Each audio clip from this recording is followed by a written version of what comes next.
তো নতুন একটি সকালে এবং এই যে নেদারল্যান্ডে আমার থার্ড ডে। আজকে যাচ্ছি গিথরুন ভিলেজে আমস্টারডাম থেকে। সেন্ট্রাল স্টেশন থেকে আমরা যাব গিথরুনের উদ্দেশ্যে। তার আগে জুইদ স্টেশনে একটু ব্রেকফাস্ট করে নিচ্ছিলাম। আসার পর থেকে আমি ডাচ এবং ফ্রেঞ্চ ফুডই ট্রাই করছিলাম। এখানে যে ক্রোসেন্ট যাই হোক এরকম কিছু একটা ওরা উচ্চারণ করে, তো এটা আমার খুবই ভালো লেগেছে। আর এটা কিন্তু একদম ফুল মিলের মতোই আসলে কাজ করেছে। সো আমি ব্রেকফাস্টেও এটা খেয়েছি, লাঞ্চেও এটাই খেয়েছি। একটা স্নিকার্স নিয়ে নিলাম সাথে, অ্যান্ড দেন চলে এসেছি সেন্ট্রাল স্টেশনে। এখান থেকে টিকিট কাটা হলো গিথরুনের টিকিট না, বেসিক্যালি আমরা 24 আওয়ার্সের একটা টিকিট কেটেছি। তো ভেতরে ঢুকেই একটা ডিজাস্টার হয়ে গেছে আমাদের সাথে। Antara, how are you feeling right now? আপাতত কোনো ফিলিং হইতেছে না, পরে যখন কাউন্ট করে দেখবো কত টাকা গেছে তখন ফিল হবে।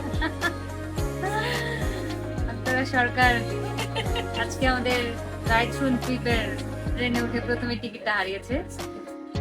যাত্রা শুভ হবে, যাত্রা শুভ হবে, দেখা যাক। হ্যালো, আমরা আজকে যাচ্ছি গাইথ্রন, মানে আমার উচ্চারণে গাইথ্রন, আমি জানি না ডাচরা এটা কি উচ্চারণ করে, কি আসলে উচ্চারণ অন্তরা? গিথরন। এই যে সামনে তোমার হাতটা ঠিক যেখানে ওখানে টিকিট। আমস্টারডাম সেন্ট্রাল থেকে আমরা এই টিকিটটা কিনেছি। It cost 48 euro. তো এটা দিয়ে আমরা কয় ঘন্টা? 12 ঘন্টা ছিল না? না, 24 আওয়ার, কালকে রাত 4টা পর্যন্ত। ও আচ্ছা, 4 আওয়ার্স আমরা আসলে যেখানে যেতে চাই সেখানে যেতে পারবো ট্রেনে এই টিকিটটার মাধ্যমে। তো এটা আমরা আজকে নিয়েছি গিথরুন যাওয়ার জন্য। বাট ওখানে গিয়ে নৌকা ভাড়াটা আসলে আলাদা। তো যাদের কনসার্ন থাকে যে কত খরচ হইতে পারে ওখানে যাওয়ার, এটা হচ্ছে আপনি সেন্ট্রাল থেকে গিথরুন যাওয়া আসাটা কভার করতে পারবেন 48 ইউরোতে। তো নৌকা ভাড়া বা ওখানে বোট কস্ট কত সেটা পরের ব্যাপারটা। আমরা চলে এসেছি গিথরুন এবং এখান থেকে একটা বোট রেন্ট করা হয়েছে অলরেডি। যে বোটটা রেন্ট করেছি সেটা আমাদেরকে নিজেদেরকেই চালাতে হবে এবং এটা 40 ইউরোর মতো কস্ট হয়েছে। ছবিতে বা ভিডিওতে যতটা সুন্দর দেখেছি, তো চলুন আসলে এটা এত সুন্দর কিনা একটু ঘুরে দেখি। ফ্রেন্ডের সাথে যেহেতু যাচ্ছি একটু দুষ্টুমি তো করবোই আমরা।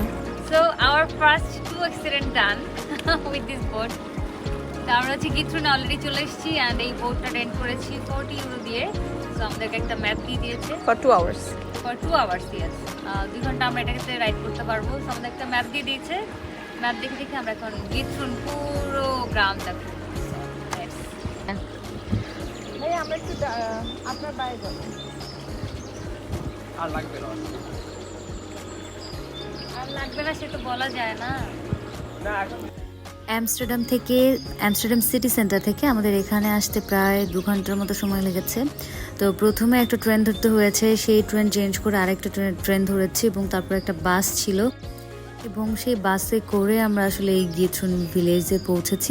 তো এটাকে একটু ডিফিকাল্ট মনে হলেও আপনি যখন আমস্টারডাম সিটি সেন্টার থেকে গুগল ম্যাপে আসলে গিথরুন ভিলেজ দিয়ে সার্চ করবেন, তখন একটা ডিরেকশন আপনাকে দেখাবে এবং কোন ট্রেনের পর কোন ট্রেন আপনি ধরবেন, কয় মিনিট পর পর ট্রেন আছে, সব কিছু আপনি খুব ইজিলি পেয়ে যাবেন সেখানেই। সো আপনাকে আসলে এটা নিয়ে ওরি করতে হবে না যে আমি কোন ট্রেন থেকে কোন ট্রেন ধরবো। এই ভিলেজটা সত্যি অসম্ভব সুন্দর। ম্যাপ দেওয়া হয়েছিল, কিছু বুঝতে পারছি না কোন দিকে যাচ্ছি। আবার হারায় গেলে নাকি আমাদের অ্যাডভেঞ্চার বেশি হবে। গিয়েছে আটকে, এবার অন্তরা সরকার একটা খুঁটা মেরে এটাকে ইমার্জেন্সি কল দেওয়ার কোনো প্রয়োজন হয় নাই। আমরা আসছিটা কোথায় ভাই? এটা তো বাংলাদেশের সুনামগঞ্জ লাগতেছে।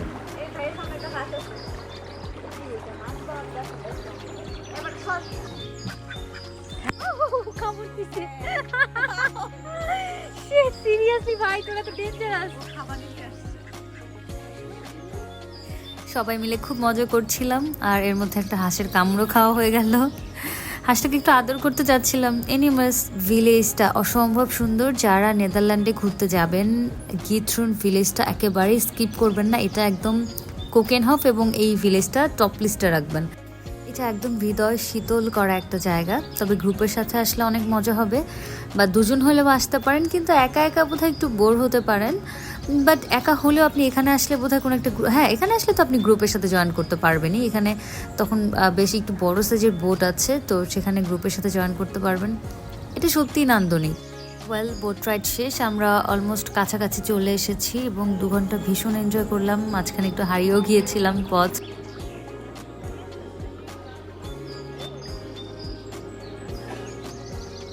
আচ্ছা আমরা এখানে এসে এক্সপ্লোর করবো, ঠিক আছে? অ্যাজ ইউজুয়াল কোনো শপিং প্লেস দেখলেই আমার সেখানে যেতে ইচ্ছে করে। আমার সামনে দাও। ওর সানগ্লাস ধার করে করে আমি আজকে ছবি তুললাম। সো ইয়া, ওই যে টিউলিপ তোমার বিউটিফুল। কই? উপরে উপরে এই যে এই যে ও নাইস নাইস। নাইস। চলুন গ্রামটাকে আরেকটু উপভোগ করতে করতে আমরা ফিরে যাই স্টেশনে। আর পরের দিন কিন্তু আমি চলে যাচ্ছি ফ্রান্সে এবং আমার ফ্রেন্ডরা চলে যাবে জার্মানিতে, ওরা ওখানে পড়াশোনা করে। I guess so. হ্যাঁ সব যাচ্ছে দিকে। So end of our ride, আমরা ঘুরে আমার কোথায় ডেস্টিনেশনে চলে এসেছি।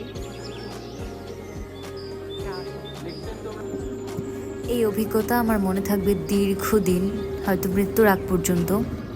এরকম পরিপূর্ণ সুন্দর ট্রিপ আসলে খুব কমই আসে জীবনে, তো এটা একটা আমার লাইফ টাইম এক্সপিরিয়েন্স হয়ে একদম হৃদয়ের অন্তঃস্থলে গেঁথে থাকবে।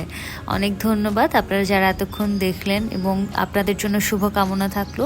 ওয়েল, আজকের মতো টাটা, বাই বাই। আর প্যারিস যাত্রা কেমন হবে সেটা আপনাদের সঙ্গে শেয়ার করবো। আর প্যারিস যেহেতু বাসে করে যাচ্ছি, তো কেমন খরচ হবে, কিভাবে যাচ্ছি, সব কিছু জানাবো আপনাদের। So stay connected.